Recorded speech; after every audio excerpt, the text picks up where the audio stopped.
মুজিবকে মারা হলো কেন? মুজিব তো মারা যায় নাই। ঘোষণাটা অবশ্য আমি দিয়েছিলাম। স্বতঃস্ফূর্তভাবে মুজিবের মৃত্যুর খবর জানার পর আর বাকশালের পতনের খবর জানার পর লাখো লাখো লোক, মানে দেশের রাস্তা ঘাট, গঞ্জ, শহর, বন্দর, নগর, গ্রাম সবাই আনন্দ মিছিল বের করলো। সেই মুজিবের জন্য লোকজন আল্লাহর কাছে দোয়া চাচ্ছিল যে আল্লাহ আমাদের আজাদ দাও, নমরুদের হাত থেকে আজাদ দাও, আমরা তো শেষ মরে যাচ্ছি সব।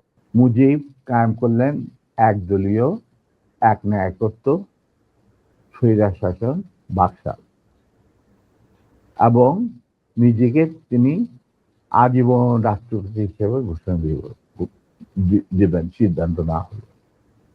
এই বাকশালের মেম্বার সবাই, সেই বাকশাল করার পর মুজিবের শক্তি বেড়ে গেল, তার নিষ্ঠুরতা এমন অসহনীয় পর্যায়ে চলে গেল। ইলিয়াস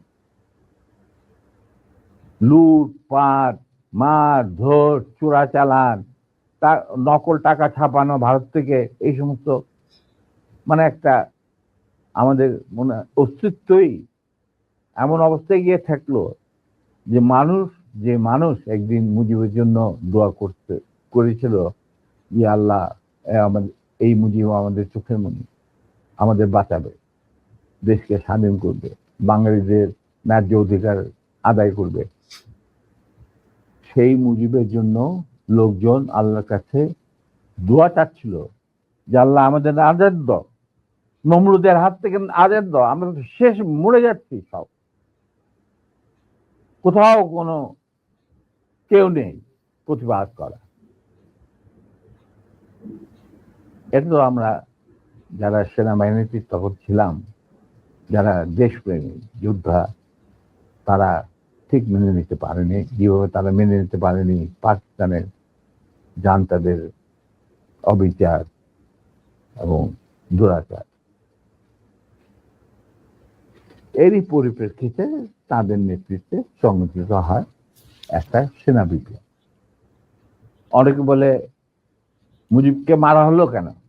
মুজিব তো মারা যায় নাই, মুজিব নিহত হয়েছে একটা সেনা অভ্যুত্থানের ঘটাকালে।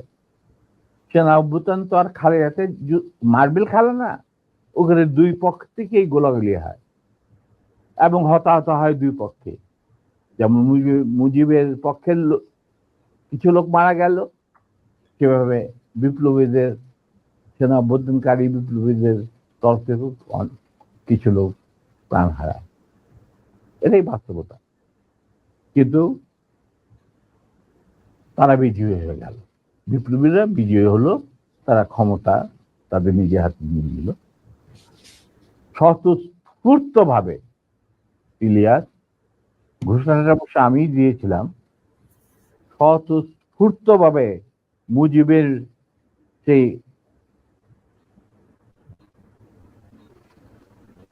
মৃত্যুর খবর জানার পর আর বাকশালের পতনের খবর জানার পর লাখো লাখো লোক, মানে দেশের রাস্তা ঘাট, গঞ্জ, শহর, বন্দর, নগর, গ্রাম সবাই আনন্দ মিছিল বের করলো। আমরা তো এই সমস্ত লোকজনকে ডেকে নিয়ে আসিনি, স্বতঃস্ফূর্তভাবে লোকজন।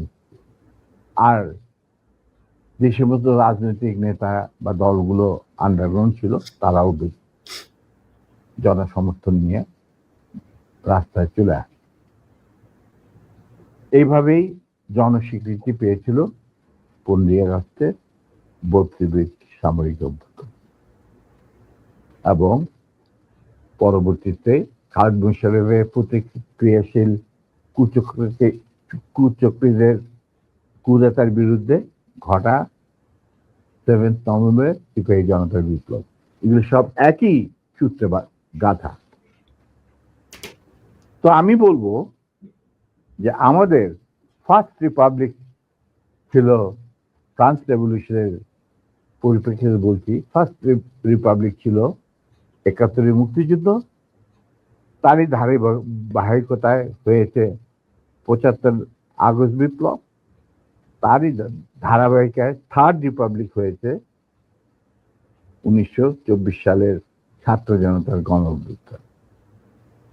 এখন যেহেতু আমি বলেছি যে সম্পূর্ণ বিজয় আমাদের এখনো অর্জিত হয়নি, চলমান বিপ্লবের গতিধারায় সংগঠিত হবে চতুর্থ রিপাবলিক, মানে চতুর্থ বিপ্লব।